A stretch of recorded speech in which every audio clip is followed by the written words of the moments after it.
palagay mo, brother, sa ngayon, kamusta ang bully community? Ayun, magandang tanong. Sobrang saya ng American bully community sa Pilipinas. Sabi ko nga, nagpapasalamat ako sa'yo.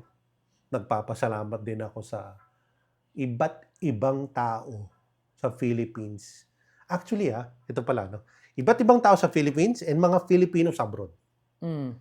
Yung mga OFWs natin, actually, mga seaman, napakarami nilang mahilig sa bully na kahit hindi nila dala sa barko, ang dami nilang mga asawa nila or bumibili rito, mga kapatid nila, bumibili pa rin sa Pilipinas para lang pag-uwi nila, meron talagang, di ba? Yes, meron Maraming tayo. ganon, maraming ganon. Marami. Sobrang mga seafarers natin, sobrang daming bully enthusiasts dyan. May kagrupo ko, sir, ganyan. Di ba? Di ba? Wala sila. Nasa barko sila, pero may bully sila. Feeling nila, nagbubully sila. Kahit hindi pa nila nakikita. Meron nga akong kausap, ito, true story to. Wala naman tayong hindi sige. true story dito. Pero nung, ang pangalan niya, Ray, something. Pero taga-Tarlac siya. Ray ba? Dali. Basta hindi ko na maalala. Okay, Madami natin nakakausap. Naisip ko tuloy. Pero nahihiya tuloy ako. Pero anyway, yung binili niya sa akin na puppy, parang 11 or 10 months na, ngayon pa lang niya makikita. Kasi galing nga talaga siya sa galing nga talaga siya sa barko or sa ibang bansa, di ba?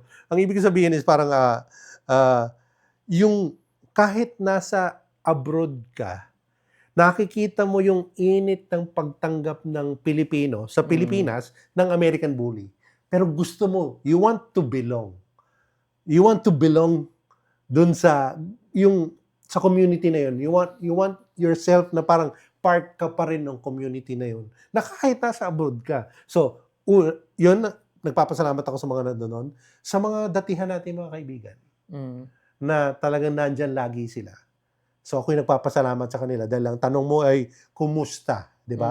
Ang gusto kong sabihin ay sobrang saya dahil sobrang lakas. Partly because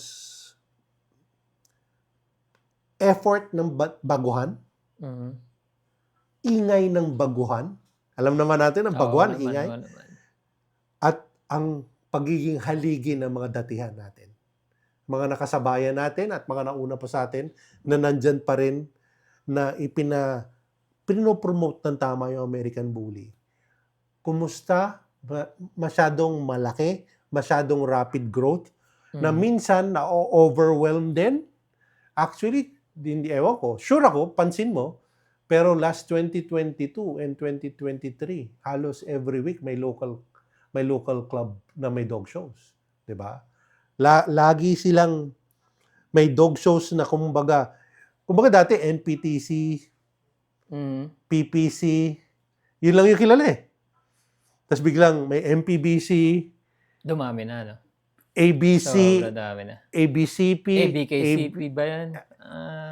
Diba? PABR. Madami. Pagbabalik ng PBKC. Yan, Hindi ko na lahat masabi lahat ng Casey. Casey Concepcion siguro, diba? Pero alam mo yun, ang sa akin, hindi lang ito dahil sa ABKC. Dapat nga ang ABKC magpasalamat sa lahat ng mga local clubs din. Tama. Kahit wala silang ABKC papers, ang ibig ko sabihin na prino-promote kasi nila American bully. Maganda yung nagiging diba? Joint forces ng mga bawat ano. Hindi naman pwedeng every month may ABKC eh. Sana hindi nga kaya, pwede. Sana. Diba? Pero ang kinaganda nun, itong mga local clubs na to, kaya nga sabi ko po sa inyo, lahat ho ng mga local clubs, kami po ay saludo sa inyo. Hindi perpekto ang pagpapatakbo ng local clubs. Kahit naman ABKC. Pero ang perfect ay yung purpose nyo na mag-promote kayo ng American bully, teammates ko kayo eh. Technically, dahil ako yung promoter ng ABKC Philippines. So, pagka promote yung American bully, kahit hindi pa ABKC paper yan, salamat sa inyo. Diba? Kaya, masagot ko lang yung tanong mo, sobrang saya. Kung ano yung state of the bully nation natin. Yan din ang nararamdaman ko ngayon, sir. So, sobrang saya ko kaya